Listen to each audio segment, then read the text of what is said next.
Hey, this is Charles Wesley Godwin, and you are in the gun. In the Gun, episode 143, and this is going to roll off the tongue nicely. ITG 143.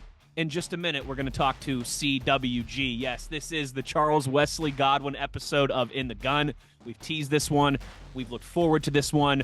We figured we'd do a brief little scene setter here, just a couple minutes. I am Wesley Euler. This is In the Gun, your new favorite WVU football podcast. I got the best teammates in the business, the Signal College Jed Drenning and the runaway Beertruck Owen Schmidt. And we're going to be joined by Charles Wesley Godwin. So what I'm going to do here now is, because we don't know where this thing is going to go, I don't want to have to interrupt our conversation to do ad reads and stuff with our guy. So we're going to thank everybody right now off of the top. All right, Bet Online, where the game starts, for presenting this episode of ITG. As always, a big thank you to our guy JR and Toothman Ford. We all know cars cost less in Grafton, and Toothman does yeoman's work in the NIL department for WVU, so make sure you're supporting those who support our student athletes. Our guy Rick Lewis and Fortis, for 20 years, the best commercial roofing business in the country for roof performance and financial certainty guaranteed. You got to visit fortis.us.com. And our newest friends of the show, Johnston Equipment, new location, Route 33, right outside of Weston. Jed, this is the big one, brother. I'm excited for this. I'm fired up. I kind of just want to insert a couple questions, but Big O, I'm looking forward to you two just telling war stories. Yeah, you guys go way back, Big O. I tell you what. I talked to some people from his past, Wes, and I understand why him and Owen get along so well. I mean, he was a head knocker. He was a head knocker when he played. So yeah, he's from Owen's mold, right? Huh. No, Charles is a great dude, man. Like I said, when I got to meet him, it was kind of a cool way. I was coming out of one thing. He was really starting to do his thing at what he was doing. Unfortunate events happened, and they needed a guitarist, and I just filled in for a while, and and there's going to be a lot of stuff. It's going to be good stuff, all good stuff. Yeah, some that he remembers, some that I remember, some that we both don't remember, but we've heard about, maybe some that he's heard about that I remember. It's one of those kind of deals. That's kind of neat. Yeah. I love it. So we'll get into it all with Mr. 14, the music side of things, his passion and his love for WVU athletics. We'll get into all that in just a minute with Charles Wesley Godwin. You are in the gun. Nobody supports the blue and gold Mountaineers like Toothman Ford. With over 20 NIL deals and counting, Toothman Ford continues to rally behind our student athletes. And it's time we rally and support the dealer that supports the Mountaineers. Not only does Toothman Ford offer the best prices in the state on pre-owned, their never over MSRP campaign on new Fords guaranteed to save you thousands. Drive with pride all season long, knowing you're supporting the dealer that fuels our Mountaineers. Toothman Ford, where cars cost less, in Grafton and at toothmanford.com. For more West Virginia Mountaineer football content, be sure to follow us on Twitter at In the Gun Podcast. For nearly 20 years, Fortis has been the nation's leader in providing guaranteed roof performance programs for commercial buildings.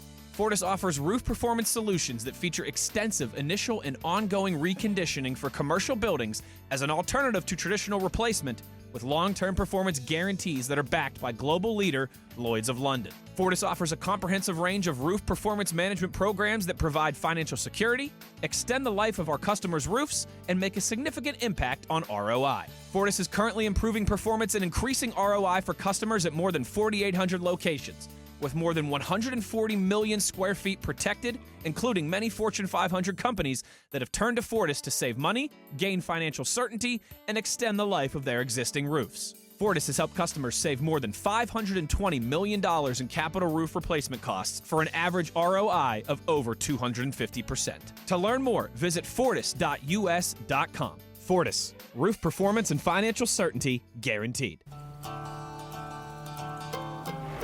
If you work the land, you just got to be a jack of all trades type. There's just too much to do. So if you got to be a welder or a farmer or a ditch digger, that's just who you are that day. Then tomorrow, you can be somebody else.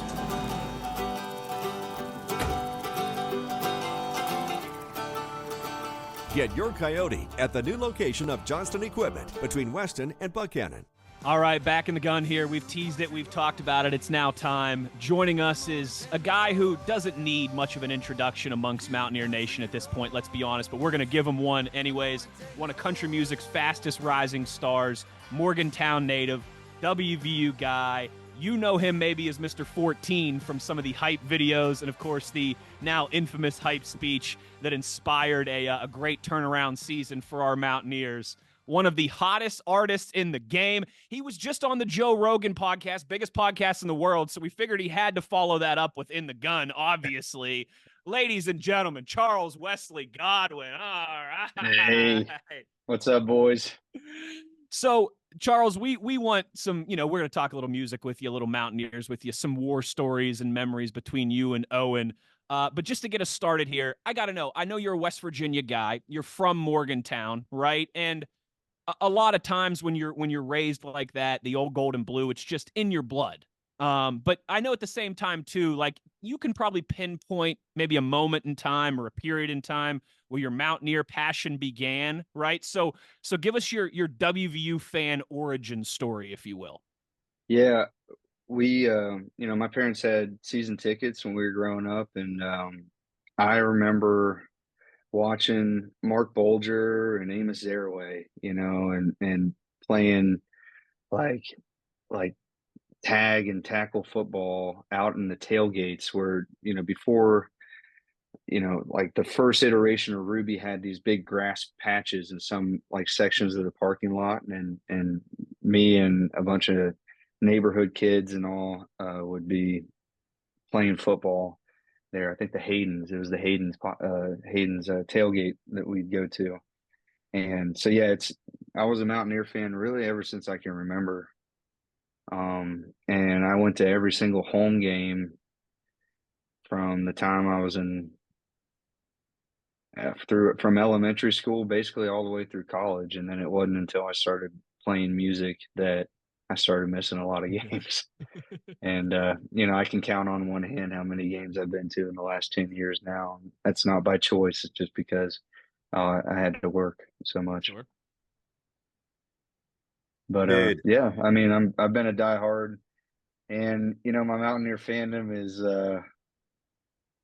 it's almost toxic to a certain extent, because the losses affect my life, which it's good and bad. When it's up, it's up, and when it's down, man, it affects my week to week and my day to day, which kind of sucks. But it's in the blood at this point, and that's what it is. I'm right there with you, man. What we'll get into some things here, kind of I guess some of our connection, kind of what held the inspiration that I had getting the chance and the privilege to kind of jam with you guys on stage for a brief moment in time. But when can you pinpoint well, let's start from the beginning. What were you evolving as a musician in high school? I didn't play music at all in high school. I didn't sing, and I hadn't picked up a guitar yet. So I was a wannabe football player, but I didn't have, I just was not gifted. I was slow, I was undersized, and it just wasn't going to happen. But, the way I've always been wired is when I want something, I go for it and I don't quit. So I kind of hung on to that, probably longer than I should. And then I picked up the guitar in college. Once I'd given up, that there was no way that I was ever going to be able to play football after high school. I picked up the guitar because I had all that free time, because, there was no trying to train for it, no lifting for it. There wasn't any of that stuff going on every evening like that used to be. So I picked up the guitar as just something to start filling time in a productive way when I was in college. And then I was so fortunate to find that once I started singing, then I realized I was gifted in that way. Where, when folks have, and this is probably the way it was with you when you played high school ball, Owen, when somebody's gifted, when you're going up through middle school and high school, they glide compared to the other kids. It just make it look easy. They have talent. And then it's not until they get up to D1 and the pros and stuff like that, where they're amongst their equals, that, things change. So I never had that on the basketball court or the football field or the track, nothing. But with singing, I glided. I had a natural voice that was better than most people would ever have if they practiced and took voice lessons their entire life.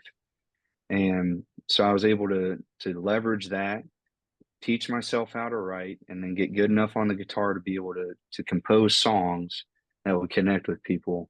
And it took almost a decade for that to happen, but I was fortunate enough to find that thing in my life that I actually had some natural talent for. You talk about connection, and how important is that, when you're in that writing process, developing a song, like, is that something that you feel after the song, or is that like you're like living inside that emotion, while you're writing that piece? I'm living in it while I'm writing it, and when I'm writing a song, I'm writing it for me. It like I'm making myself happy. I'm connecting with myself. I'm working through something or feeling some sort of emotion that is making me feel better when I'm writing. And then it's after the fact that people just so happen to enjoy it. But if I went into writing a song like with the intention of hoping that people would enjoy it, I don't know.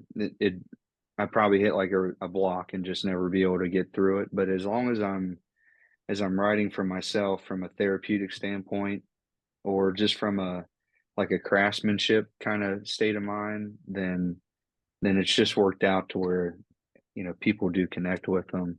And it took time. My songs at the beginning, which you've heard a lot of them, at the songwriters nights that used to be at the saloon, and then even Absolutely. with Union Sound Treaty, a lot of my beginning songs, they weren't very good, but it takes that in order to get to the good stuff. I And think even now I'm getting better. Like, I'll look back on some of the songs I've released probably in these first 3 albums and be like, "Ugh, that wasn't so good." And if I can do that, that's a good thing. Yeah, I almost feel like, just from a guy sitting to your left normally, um, there was the craftsmanship was there. I just think you needed some other pieces too, because you were hearing. I just felt like, man, Charles is wanting a lot of sound, man. So it was like I felt like you really needed all those pieces to really start bringing what you had going on to life. It just seems like once you kind of got, all those kind of key instruments, the music, really just, it almost seems like it's so easy now to you. Like you finally, you like reached your sound. Hmm. Yeah, I felt like with Seneca that I was able to figure out, you know, a sound that sounded exactly like me and where I'm from. So it wasn't me trying to mimic a rodeo country Texas singer or like a Tennessee or Georgia country singer. It was me sounding like I'm from North Central West Virginia, with both sides of my family in the mountains. Like it, I feel like I found a sound that it's a perfect hybrid of the area I'm from and the way that I talk, which it's not exactly the most southern thing either, but but it's also not like I'm from New England.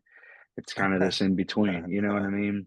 So I was able to find a sound that portrayed my music in an honest way and what I'd kind of always hoped it could sound like. Real Well, real it, quick, So, Big O. yep. Just to piggyback off of this, Charles, I got it. So you didn't pick up a guitar till you were in college, right? Was Hmm. you're talking about filling that time that you had previously spent practice, workouts, gym, all that stuff.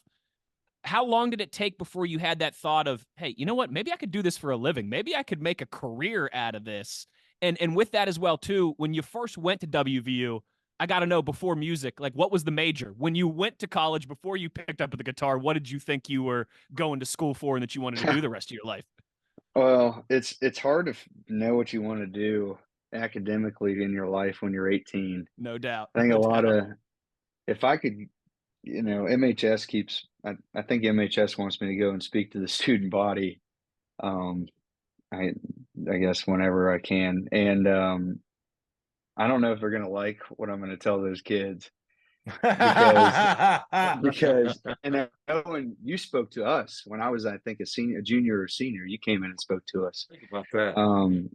But yeah,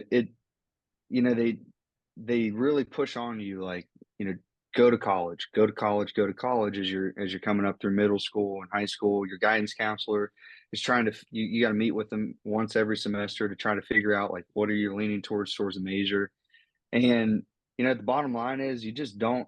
A lot of kids don't know when they're 18. So I went into school for finance because I had no idea what I was passionate about. It's a And good if I could choice, go though, back, right? Something in business, something in yeah, finance, a lot of jobs. Yeah. and uh, that degree, it's right up there. I graduated cum laude. I have a finance degree, but I'll never use it. And if I had I would have gotten a history degree to be able to teach, and then I would have gotten an engineering degree too, just because I enjoy it. And I could take all those classes now and not dread a bit of it. But that's the difference between being an adult and Sure. learning about yourself, knowing yourself. And then when you're 18, it just feels like a continuation of K through 12, when in reality, going to a university is a huge experience if you make the most of it and put all of yourself into it. But they just don't work it out that way. And the promised scholarships only available to you when you're coming out of high school. So it's not like you can Right. you Take some can time off. put that in your pocket, wait a few years to figure out what you want to do, and pull that free card up and go to school for free. So yeah, it's a little goofy. So I think there's a lot of people out there getting degrees that maybe they're not passionate about, and they have to go back Sure. later in life and learn about the thing that they really want to learn about. But when I figured out that, singing, playing music was my thing, and this is before I'd even started writing songs. It was after my first gig. I made 150 euros in my first gig for playing 20 minutes. And, I used to have to mow 2 or 3 lawns to make that much money. And in Was this the 2013, Estonia gig? yeah, yeah, and in Okay. 2013, the euro was higher than the dollar. So that was, I think, $1.10 per euro was at the time I was over there. So I mean, that was good money. I thought that was amazing money. So Yeah. once I played that first gig, I was like, I'm doing this when I go back. And so yeah, when I went back, I formed a band with a couple of my buddies that I grew up with, and we started playing around Morgantown. We'd play at Chicken Bones, and we played at Schmidt's, at Terra Cafe, um, at the Blue Moose Cafe, Yep. and we had a ball. We had a good That's awesome. time. On the And football side of it, okay, you've talked about this before, okay? yeah, When you talk to guys from your past, for instance, Blaine Stewart, I think Blaine was a freshman when you were a senior at MHS when you guys were Mohicans. He talked about the speech that you gave on the field before the playoff game against Martinsburg. He texted me and said it was all caps elite. He said you were the guy that fired everybody up between the lines, outside the lines. So you walk on at West Virginia, not once, but twice. I've never heard the specifics of this. First of all, I believe you were an outside backer. If you want to call it walk on, tryout, whatever you want to call it, that's what I want to know. Give us the details in terms of one was with Stu, later on again with Dana, but it didn't yeah. really escalate to the point that you consider it that. You're almost uncomfortable talking about it, I've noticed. I want you to give us Well, the details. yeah. I think this is I think this is because a PR agent that I had years ago, like, described it as me walking on, and I tried to walk on 3 times and got cut Play it down. each time. So I never made the team. Once was with Bill Steele, and then twice with Dana. I remember I went into Coach Castile's office. I see the first time that I tried out, I legitimately felt like if I could have put pads on, I would have been an asset on the practice squad, and in 3 or 4 years down the line, I could have made a tackle on kickoffs How and big were you? punts and stuff like that. How big were you?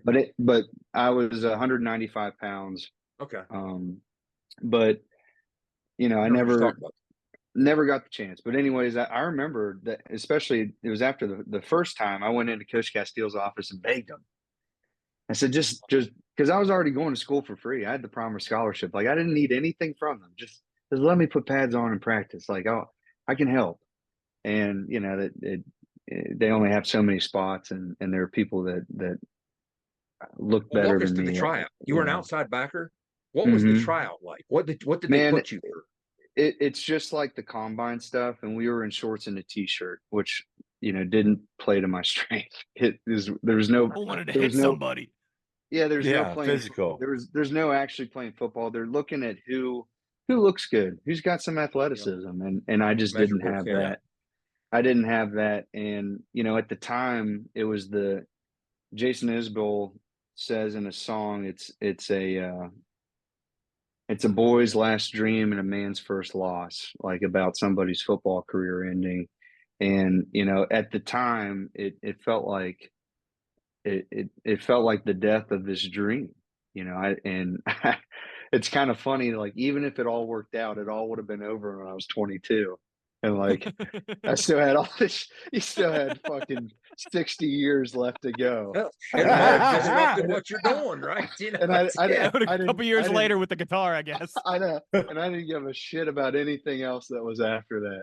But at the time, at the time, it felt like fuck, dude, like life's over. But it ended up being a blessing because it led me into the thing that I actually was good at Yeah. and was meant to do. And just already like what's happened in music, I could, if it all ended tomorrow, it'd just be an unbelievable um, accomplishment. So, but yeah, that's the truth of it. I never made the team. I just tried out for it for 3 years, and then I after wanted my to give you junior a chance to year, talk about it because I noticed that every time somebody talks about you walking on, you're like uncomfortable. Like that's not exactly what happened, but you don't have well, a chance to talk about it as much. Yeah. yeah, I never. That's the thing. Like people say, "Oh, he walked on at WVU," and I always want to make that very clear. No, I never made it. I tried to. So because walking on makes it sound like I made the team. I never made the team, and was never was never good enough So we have to Jeff make that Castile cut. to thank for minor imperfections, right? Yeah, yeah, Yeah. I'd Okay. be. That's one way to Yeah, look at it. who knows what I'd be doing. We'd You still know. be waiting for another 4 years for Q Country Roads if Jeff Castile had told That's you right. no, That's right? right. So I probably never would have picked up a guitar if I would have made that team. To be honest with you. Think about so that. so Charles, we hear about the legendary speech when you were in high school before playing Martinsburg. Everyone has seen, of course, the preseason hype speech that you gave to the Mountaineers. Hell, guys, I think we did an entire episode in the in the summer leading up to the Yeah. season on that speech. So I got to put you on the spot here a little bit. Rehearsed in your mind at all, or was that just all improv, all emotion, all off the cuff? No, Blaine had asked if I wanted to come by practice, and I was leaving for tour the next day. So I'd never been to a Mountaineer practice before. So I said sure, and I was actually taking PR pictures with David McClister around town that day for Family Ties. So David came along with me, and I was I was standing next to Tony, and Tony was kind of like pointing out because now like you got like 30 new guys every year on the team just because with the way the transfer portal's been the last few years. This year it went really well. We're gonna like it's not gonna be like that next season. But anyways, um, so like Tony's like telling me about all these folks, and then Neil Brown comes up, and that's the first time Neil and I had gotten to meet face to face. And he said, "Hey man, do you want to talk to the guys? We take like a mid practice break." At noon, if you want to talk to them, they'll be pumped up that you're here. And I was like, sure, I guess. And so then after that, I was like, wow, shit, what do I say to these kids? I'm just like this singer, and these guys are all like these D1 football players. Like, what the hell? Where's the connection, or what kind of experience can I share with them that might help them? So then I remembered back in July, I think it was probably just on Twitter, like I saw where Neil Brown had been asked about that poll at Big 12 Media Day, and he said he was on vacation. Yeah, he said he was on vacation when he saw it, and he said it ruined his vacation. And I didn't know if they'd been bringing that up at practice or not. And I I just kind of assumed maybe they weren't talking about it. And I knew from my experience that I'd be talking about it. I would, not publicly, but, with me and my band, we'd be pulling that shit up. When that stuff happens to us, when that stuff Dirty, happens to baby. us, and like I said in the one example in the speech, but it happens all the time. Even now, this stuff happens, and it's going to happen this year to us. Like, we use that. We take those things that are, we take those bullets, those arrows, and turn them around and use them as our own ammunition to get to where we want to go. So that was something that I could share with those kids that maybe they haven't figured out yet in life, is that, when stuff like that happens to you, you can respond to it in two ways. You can either be like, oh man, they picked us last, like, man, we must suck this year, or be like, all right, motherfucker, I'm going to show you guys what I'm made of. You know what I mean? There's two ways there. Yep. And if you take the other way, where it's like, all right, I'm going to prove you wrong, because you don't know what you're talking about. If you do that, you're gonna get along better in life than if you always just take it as a hit No and doubt. and get down on yourself over things like that. Football was So a gift. You were a prophet. You were a prophet. Now it has to be now. Like when you're disrespected now. I heard you tell the 230 story about Kentucky at the fair, which was awesome. That was so spot on. You guys have your own little mantra of 230, 230 from being scheduled at the early show. But if you're disrespected now, you're getting to the point. It's almost like Kirby Smart trying to tell Georgia they're disrespected, right? I mean, come on, is it real? Is it real disrespect? I mean, come on, that they do it now, oh you man, know? we get it, and we still get it. It's not. Oh, it's not as prevalent as it was, but sometimes we'll step into a place and there'll be some union production people from some city somewhere that just forgot their manners, and we still use everything. We use That's everything. awesome. That's So awesome. you You are know, Kirby Smart. Good job. yeah, I think yeah. Sometimes I think there's people, because I'm not like. I do very well in music, but there's still people that don't know who I am, or anything like that. So there's people that are like, "Oh, fuck these guys. We'll never see them again," and they'll treat us a certain way. And a lot of times these aren't the artists anymore. It's just folks on the back end of production and stuff. And they'll treat us a certain way, and me and the guys, before we step on that stage, we're like, these boys are going to see us again someday, and they're going to be fucking working for us. And then we go out there, and so we use those things. Love it. Oh man, bringing the street fights out, the knucks. I know you were jacked up to give that speech, dude. I know mean, you're yeah, I jacked just up. this guy's got picked last. Like I mean, that's not Mountaineer football. So they proved exactly, they proved it wrong. They proved why I think we're the 15th winningest program in college football history, and they proved that, because even on years where we don't look good on paper or something like that, West Virginia just finds a way to win games, and we always have. yeah.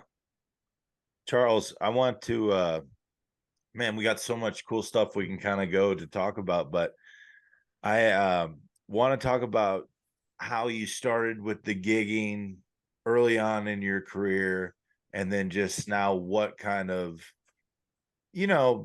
luxuries you might have now upon the road. Yeah. Schmidt's Well, Saloon have the same amenities as the Ryman, I'm guessing, right? Red Rock. Schmitz Hey, was a we were great banging venue, back in man. the day, dog. Dude, Owen had Chris Stapleton, Luke Combs, Coulter Wall, myself. Um, you've had tons of people have had country radio number ones go through there. Schmidt Saloon had good talent. Luke Combs and I played a show in January of 2016 at Owen's place for 300 people. That's And, awesome. Wow. I bet there's a lot more than 300 people around West Virginia that would go to that show now. Yeah, no And not for the kidding. ghost wings, right? Yeah, Yeah, absolutely. Owen got some amazing talent through there. But yeah, so I started out with my college band, that, you know, we played bar gigs and stuff through college. And then my two bandmates both went to law school at the end of college. So, and they didn't want to keep playing music. So I had already decided it was what I was going to do for a living. So I started playing in like restaurants and things like that to just make some money to keep going. And then put together a band with a few guys in town here called Union Sound Treaty. And that started in July of 2015. And then, you know, I booked us and would just go anywhere that we could. We do a lot of the 4-hour bar gigs and stuff. Schmitz was a consistent gig for us. And a lot of that in those years was just going to, like, you know, bar 2 or 3 hours away or in town or whatever, and then driving home the night of.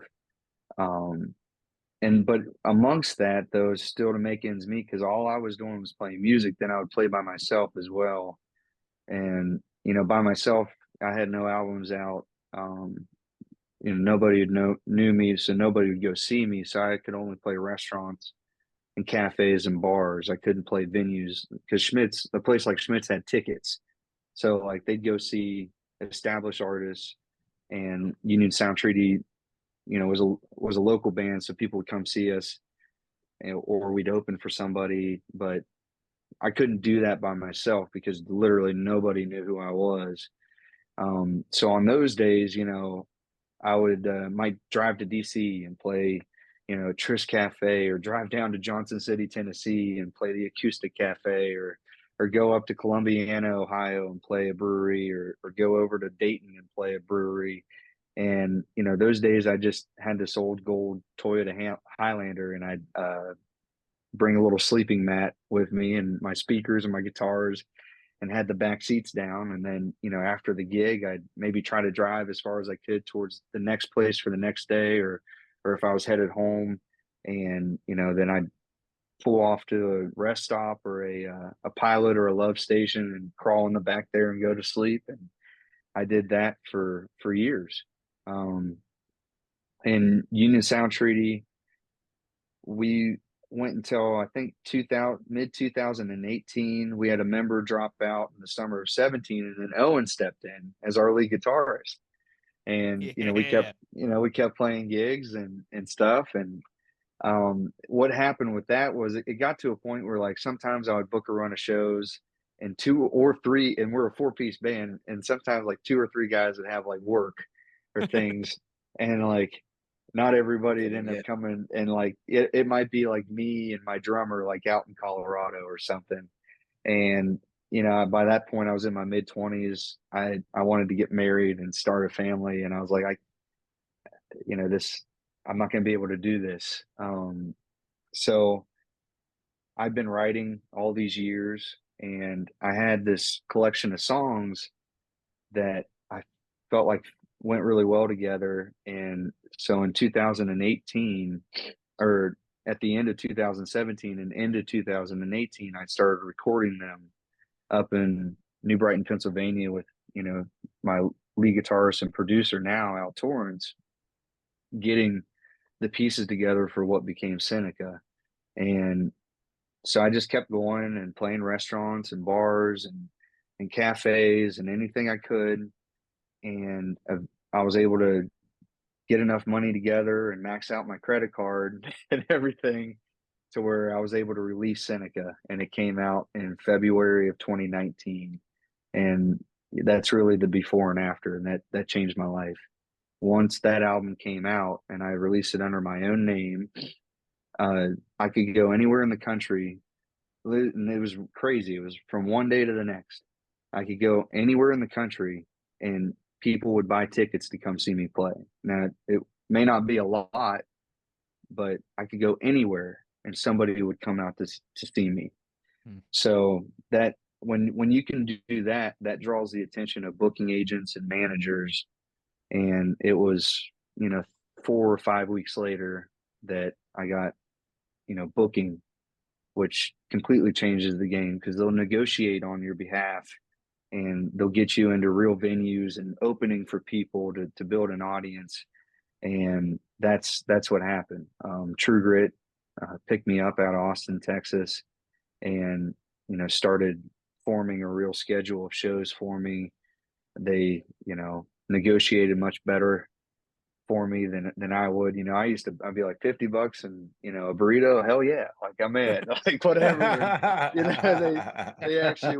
They would actually negotiate whatever I was worth, and so then I just kept on grinding from there and worked the rest of 2019 building an audience, getting my feet under me, and then things were looking amazing going into 2020. I built up a lot of momentum. I had over 100 people that would come out and see me anywhere I went here in the US, and had a 6-week European tour in the winter of 2020. So from January and February in 2020, I went over to Europe and played 27 shows to just packed out rooms. I sold out half of those shows, and then came back and had like all kinds of things on the schedule for that year, like open up for Ward Davis and Wade Bowen and William Clark Green and Cody Jinks and stuff.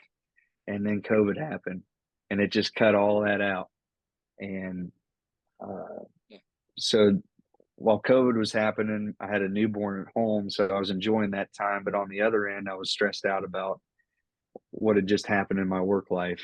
And I took that time to write my second album. We recorded it in the summertime, and that way, when we were able to get back to work in the spring of 21, I had some ammunition in the belt ready to go to maximize it, and we were able to do that. Once April 21 rolled around, I went back out on tour opening for Ward Davis solo, and then in the summertime I started touring full band. I brought a 7-piece band out with me, and we would play small venues all across the country, and we'd open for people and try to just build a following as fast as possible because of the finances of it. I wasn't making enough money to pay all those guys, but I knew the live show was extra special with that huge sound up on stage and the chemistry that we had all had from recording together with Seneca and How the Mighty Fall. And once that second album came out in the fall of 21, then it really became a as they call in the business world, a going concern. It was it was stamped, it was going to happen, and I'm going to get to do this the rest of my life. Stick to the writing part for a minute. We want to get to the Rogan stuff. We have questions about the Joe Rogan stuff, right? But you were talking about the writing part, the writing process. Of course, there was a time in cultural history that the centerpiece of all society was poetry, written by very talented poets, right? Well, a lot of people feel the modern equivalent to that is lyrical music. And obviously, when I hear a song like Minor Imperfections, I told you earlier, I hear my dad being described in that song. It's so deep. And I heard you, I'm trying to remember where I heard you. I don't know if it was Tony's podcast or with Rogan, but I heard you talking about one of your thought processes when coming up with a lyric. And this was one of the most prolific thoughts I'd ever heard. You said that when you're coming out of a breakup and you consider the condition that you're in this very hurtful place, but you almost don't want to move forward because you'll be further removed from that relationship that you so loved.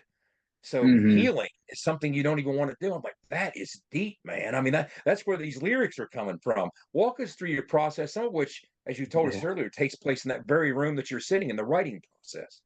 Yeah. So that's the art of songwriting, is to, and you figure this out, analyzing yourself, because as a writer, I'm human. So if something touches me, or if I'm able to describe an emotion in a moving way, then that'll connect with other people as well. And other folks don't have, it's not their job to try to figure these things out, but they enjoy it if somebody does and put some music to it, and it gives them goosebumps or something. So like what you're talking about there, like I wrote a song called Lonely Mountain Town back in the fall, and it's about like a guy whose woman's left him for whatever reason, and he says, basically the lyric is time healed wounds are the kind I fear. I want to stay right when you stood right here. So what he's saying is that, It's deep. I don't want this I don't want the feeling of this thing ending to go away over time, because that means I'm further away from where I am right now, or at least right now it's right after the relationship, so I'm still close to it. You know what I mean? So it's somebody that's wanting to linger in that pain for their, as long as they can. Ooh, that's deep. That's deep.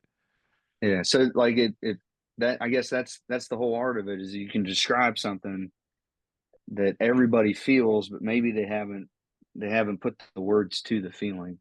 That's kind of what songwriting is, you know. Who were so obviously, and I know you've talked about this before too, but like some of your favorite songwriters growing up. I think the best songwriter ever is Bruce Springsteen. I know some folks. I think some folks would take, they're obviously that's very subjective, but I think Springsteen is the best of the best. And there's there's an album here. I got it. Oh, let's go.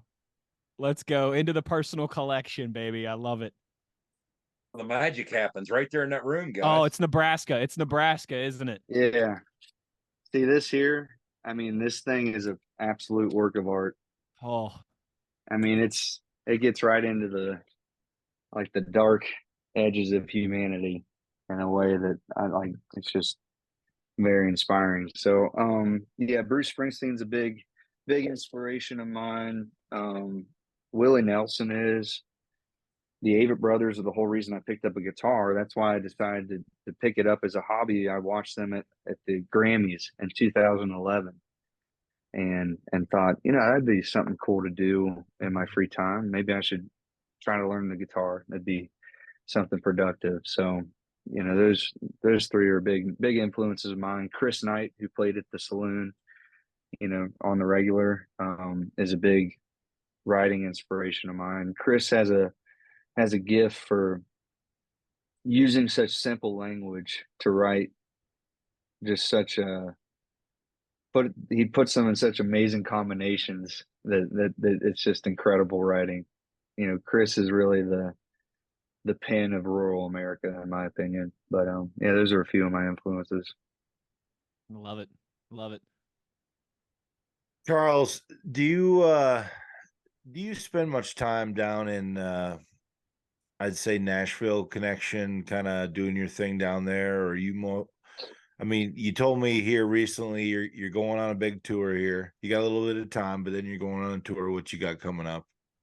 Yeah, I spent a good bit of time in Nashville this past year and a half. Just so we're shooting 3 or 4 music videos, like in mid-February. That's where I got to go down, and that's where we do the shoots. So it's kind of the center of business. But Pittsburgh's got that direct Southwest flight early in the morning that I'll take, so if I got a day or two of work, I hop on that flight and I'm down there by 7:15 a.m. Hell yeah! So Hey, that's a long ass drive, dude. Otherwise, Cool. I mean, yeah, it is. Yeah, I don't prefer to take the drive. If I can avoid it, I'll hop on a plane. do you But do you ever run into old Robbie Snyder down there? I haven't run into Rob yet. He would always hook me up to play the Tin Roof Revival though on Tuesday nights when I was down there years ago. But he was always working. Like Yeah. I think I did it 3 times. He was working when I did it. But I bet you anything I'll get to meet up with him this summer, since I'll be opening for Luke. So Oh, absolutely. I bet Rob will make it to one of those shows, and I'm on all of them here in the U.S. So Nice. hopefully I can meet up with him, because dude, Rob's been so good to me, Owen. Like, he was nice to me, and like would help me out when he had nothing to gain from it, which that says everything about a person. Dude, he's a great dude, man. Yeah. You know me, man. Always good to link good people up with good people. You know what I mean? Yeah, well, he absolutely was a good guy.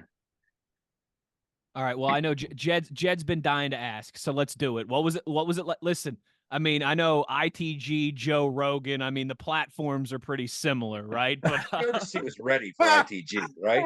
By doing Rogan. So we got to know how'd the invite come out?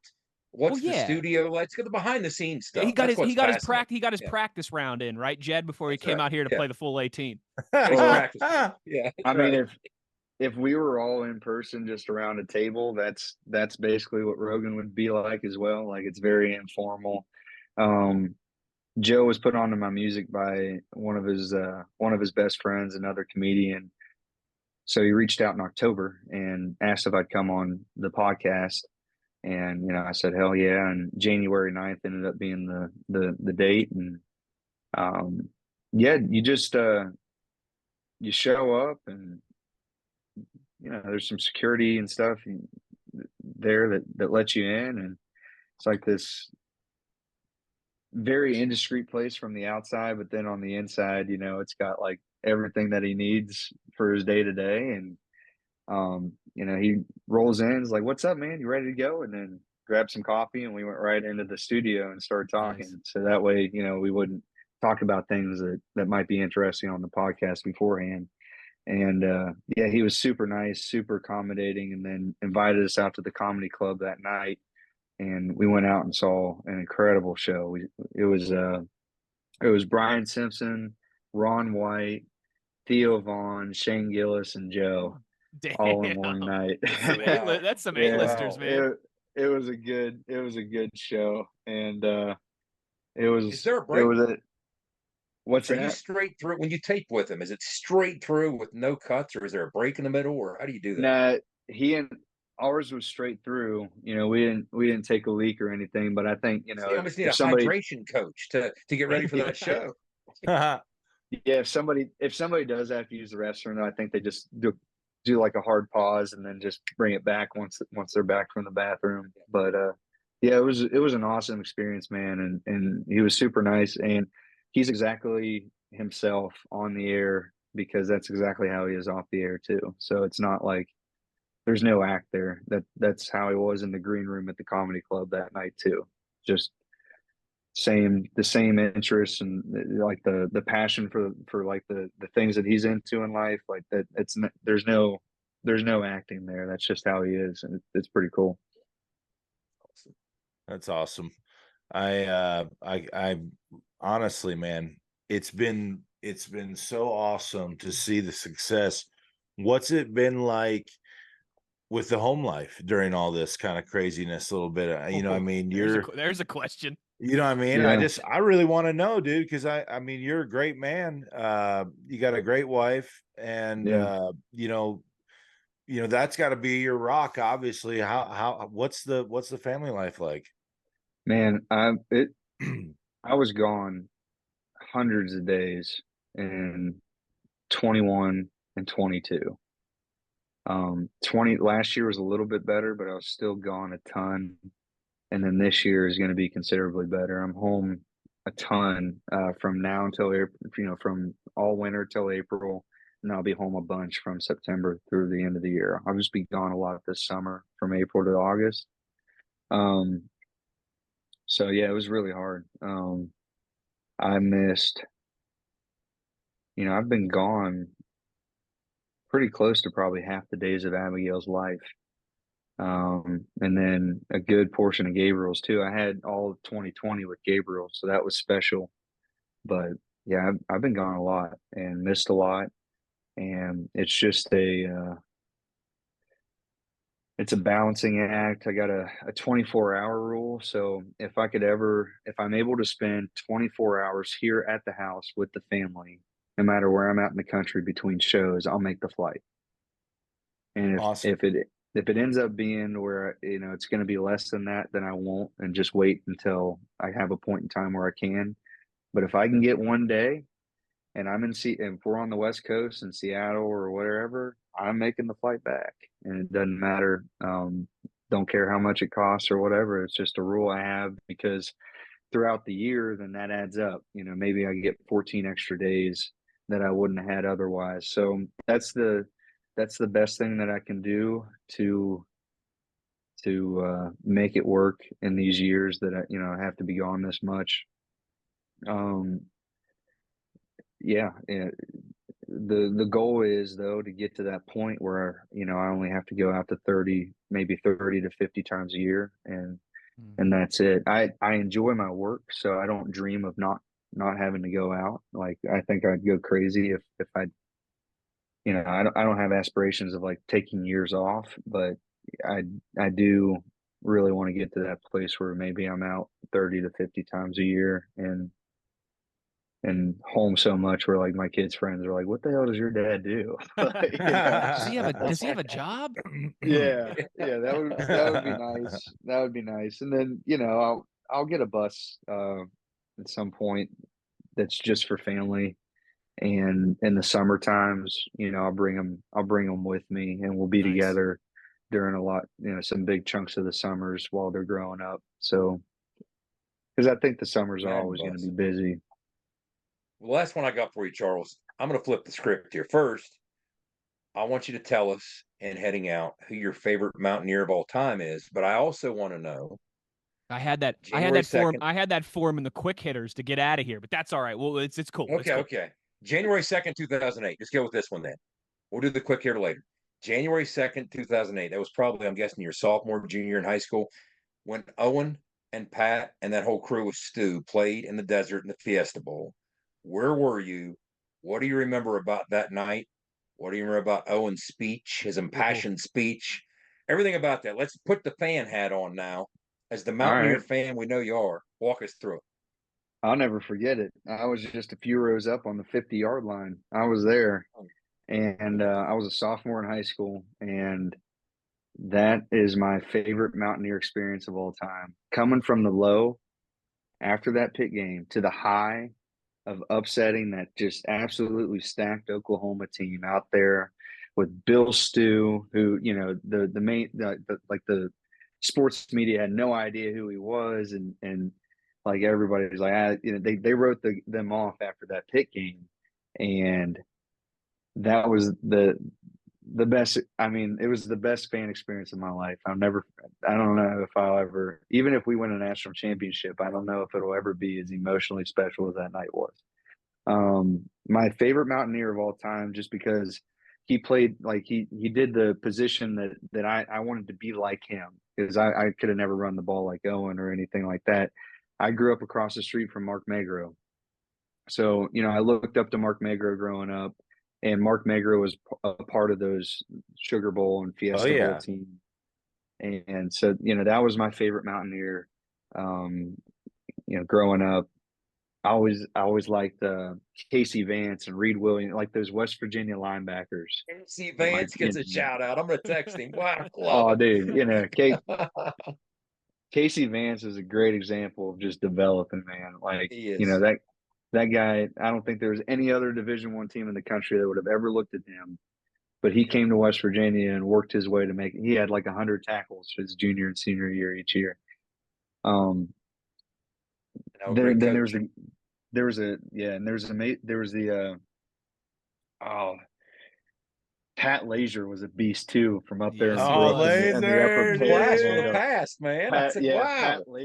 Pat Lazier was a fucking beast. So yeah. He had the ceiling. He had the game ceiling interception in Pat White's the bowl game against North Carolina.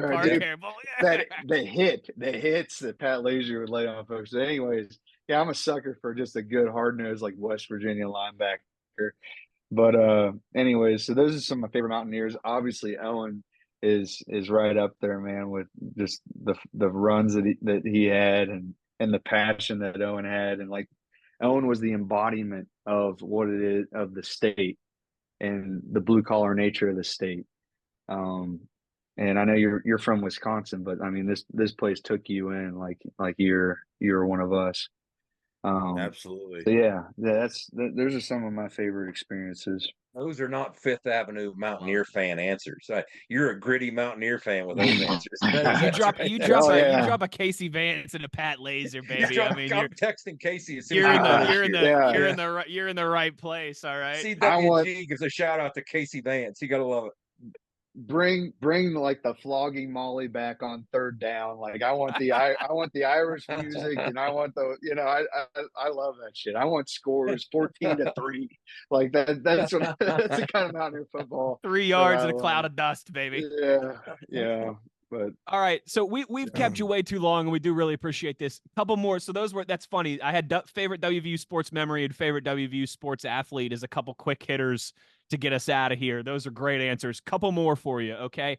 Is there a venue in the United States that you still haven't played? Do you have a dream venue, a bucket list venue to? I mean, you've played Red yeah. Rocks, you've played, right? Is there still one though that's at the top of your list?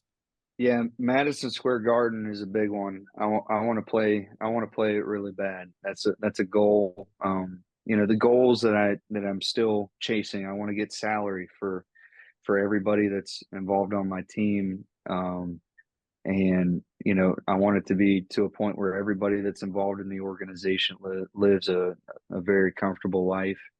And then I want to win a Grammy, and not because of the trophy. I just think it would be special, um, as in the same way that Homer Hickham's National Science Fair medal was. I think it would be another example yeah. in that timeline of, like, it doesn't matter where you come from. You can be from West Virginia and do anything. So that's a goal. And then, yeah, Madison Square Garden's a big one. My favorite live concert movie ever is Springsteen's 1979 No Nukes concert that he did there. And I just think the history of the venue with how it's basically, I think it's the oldest arena in the United States. Jack Dempsey was fighting there, like back in, like, right after World War I or something. So, 20s, like, yeah. yeah, I would love to play Madison Square Garden. And then kind of a new one, just they built that Sphere out in Vegas where, the whole thing it can show video. And I think that that's a great opportunity to be able to formulate a special show someday, where if you were to do enough video content that goes along with the music to mix in with the live feed of the show, I think, with the light show and everything, it could be something like just absolutely epic for your fans. So that it would be cool to do that someday. But Madison Square Garden is the big one. It was the Ryman, Red Rocks, and then Madison Square Garden is the next like big one. It's a great answer. World's most famous arena. Craziest person you've been on tour with?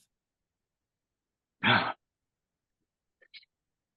not gonna like blow anybody up or anything, because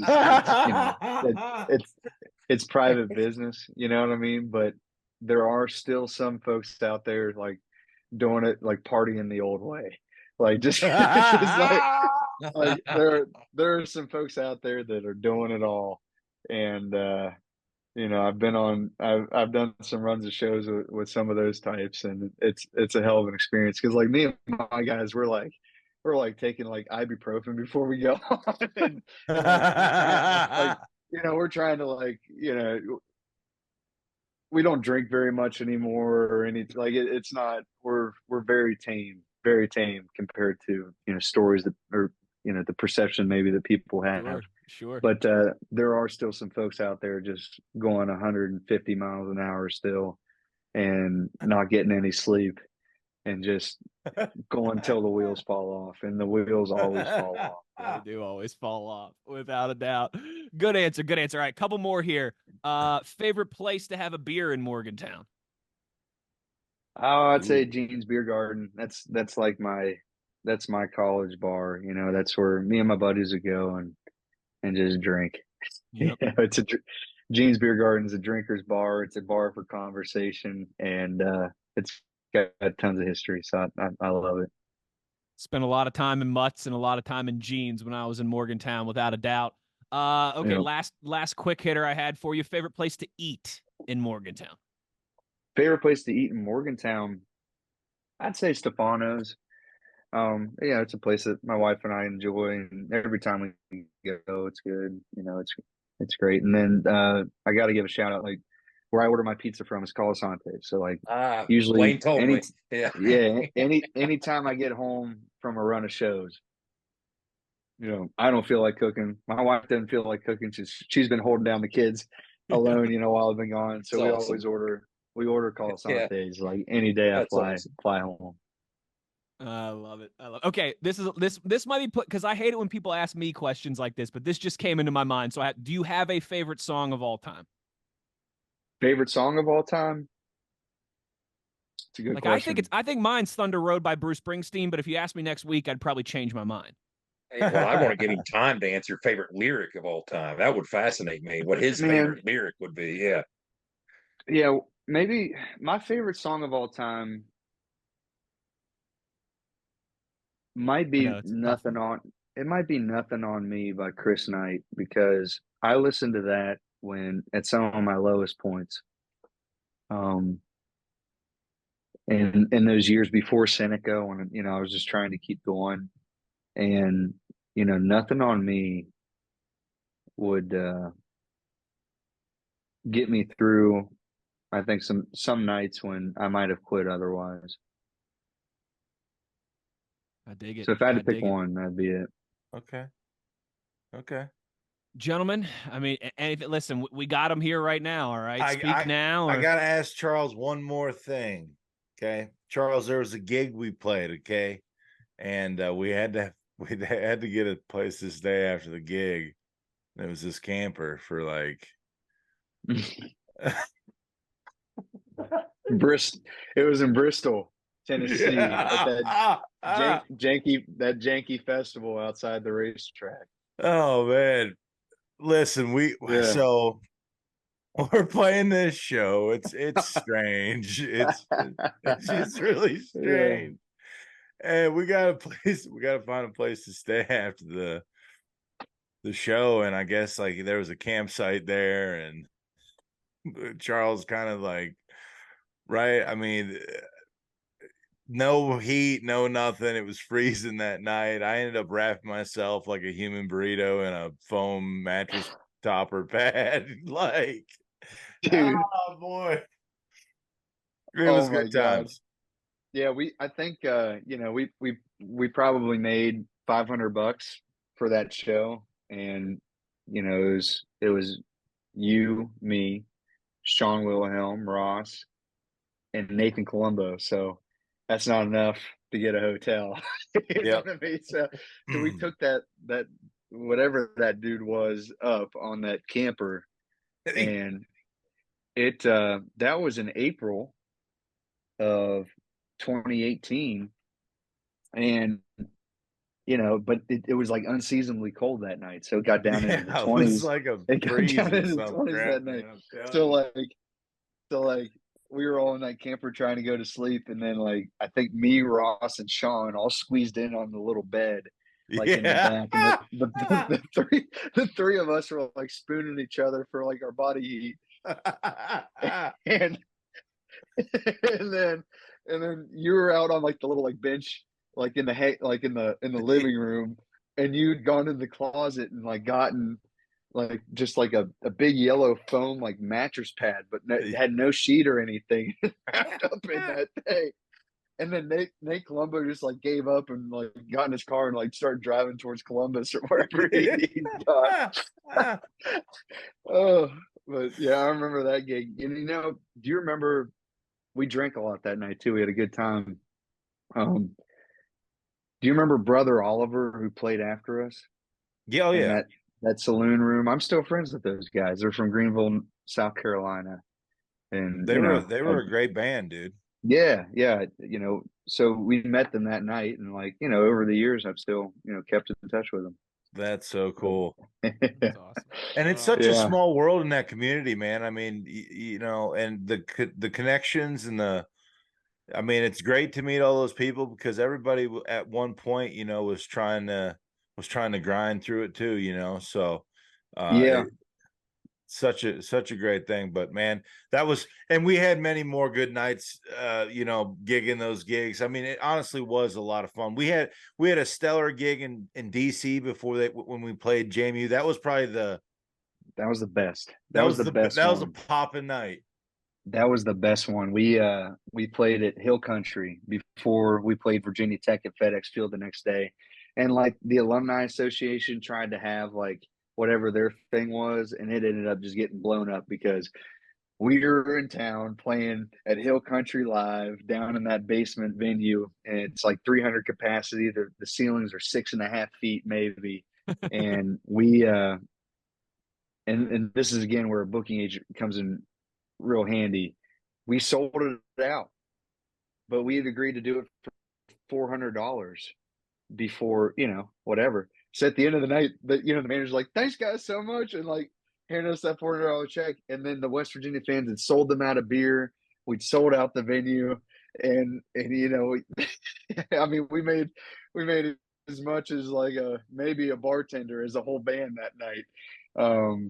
So That's what that you was maybe the realized you best needed. You needed some NIL in that moment there, Charles. Yeah. I mean, you weren't. I still didn't realize nothing. I was just like, that was the best night ever. I didn't give a shit. We went to the game the next day.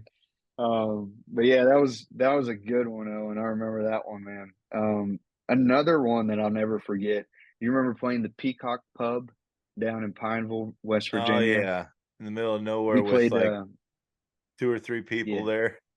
yeah. We played. We played at the Groove in Fayetteville the night before. We stayed in Beckley and like watched the Mountaineer basketball game at BW3, and then we went and played Pineville that night at 10-2, and then like sat at the bar there and hung out for a while after. And I actually got a song from that night. I wrote "Here in Eden" because of like that one dude that came into the bar after we were done and was like What? talking our ear off. Yeah, he was. Yeah, I wrote "Here in Eden" because of that night. But Oh, I'm gonna have that to was get deep in yeah, depth with that song. yeah, that was a fun. Those are fun times, man. But Well, hell yeah, brother. I appreciate everything. Thanks for coming on the show. The guys, I mean, can't Yeah. thank you enough.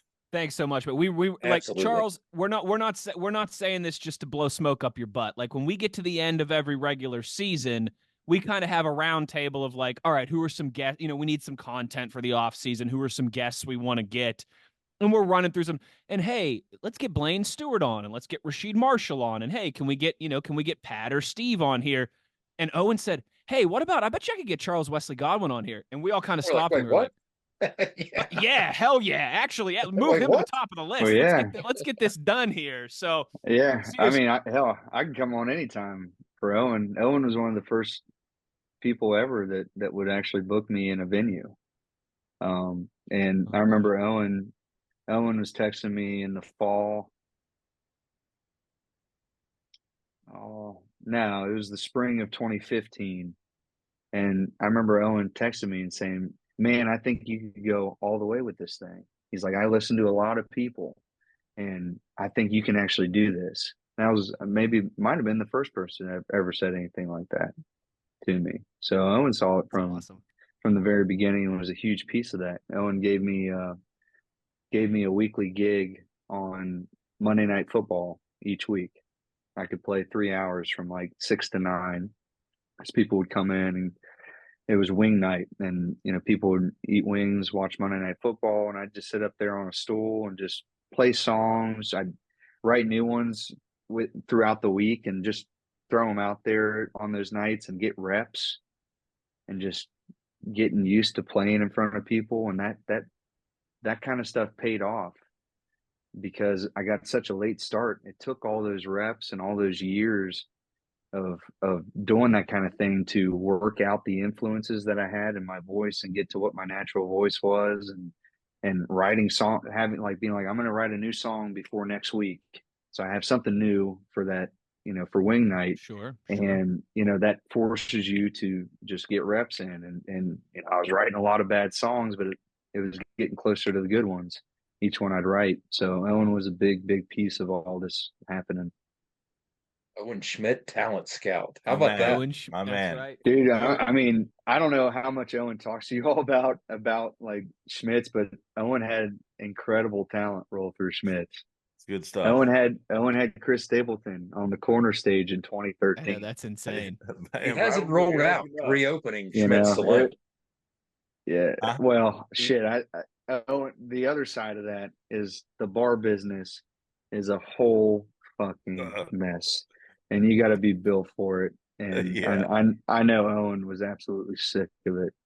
By the end, it's just a total mess. It's a tough life for sure. Yeah, it's like it takes a team of people, first of all, I think, and then second, you just have to have a passion for it. And I think, Ellen, correct me if I'm wrong, you got into Schmitz because it was really you were meant to be a silent investor, lend your Yeah. name, and like kind of go up and just see people and hang out. And it was never meant to be a thing where you ran all three aspects of the business: Yeah. the bar, the food, the And the talent, music. and the music, and the service, and like the code and the cleanliness, and just all you were never meant to be like the freaking general manager of the whole thing. And it Yeah. kind of got left. It got left on your plate to do that for 5 years. But you did a damn good job of doing it. Well, it was a hell of a good good part time, is man. it led to this friendship, right? Which led us here without a doubt. Charles, thank you so much again. You said anytime. Well, how about this? December 7th, I think, right? Jed, is the Big 12 championship game in Dallas, Texas. I was looking days after the 30th, so maybe the 6th. I'd have to get my calendar. 6, 7. I got to get my calendar. I'm looking at your tour schedule here, Charles, and I see you start in March and you're basically on the road through October. Yeah.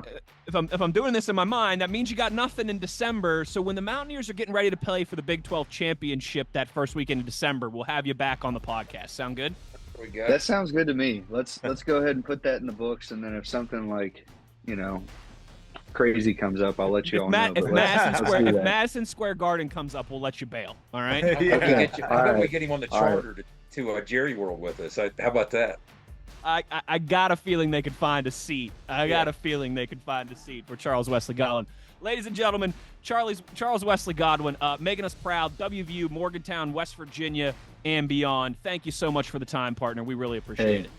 Appreciate it, boys. That was fun. Thanks for having me. As we get out of here, as always, the one thing we ask of you is to be an ear and tell an ear about your new favorite WVU football podcast. For Charles Wesley Godwin and the best teammates in the business, the signal caller Jed Drenning, the runaway beer truck Owen Schmidt, I'm Wesley Euler. Take care, everybody. You've been in the gun.